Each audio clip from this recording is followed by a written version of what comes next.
আমরা যারা 1995 থেকে 2005 সালের মধ্যে জন্ম নিয়েছি, আমাদের ছোটবেলাটা অনেক মজার ছিল। আমরা যখন ছোট ছিলাম তখন হাতগুলোকে জামার ভিতরে ঢুকিয়ে বলতাম হাত নাই। একটা কলম ছিল যার 4 রকমের কালি ছিল, আর তার 4টা বোতামই একসাথে টেপার চেষ্টা করতাম। রাতে হাঁটার সময় ভাবতাম আমি যেখানে যাচ্ছি চাঁদটাও আমার সাথে যাচ্ছে। স্কুলে যাওয়ার সময় সবাই একসাথে দৌড়াদৌড়ি করে যেতাম। ক্লাসে কলম খেলা, চোর ডাকাত, পুলিশ বাবু খেলতাম।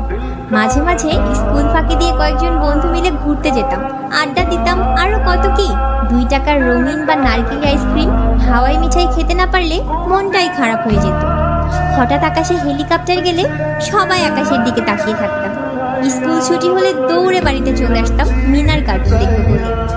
যদি কোনো ফল খেতাম আর তার বিচি যদি পেটে চলে যেত, তাহলে দুশ্চিন্তায় থাকতাম পেটের মধ্যে গাছ হবে কিনা। মাথায় মাথায় ধাক্কা লাগলে শিং গজানোর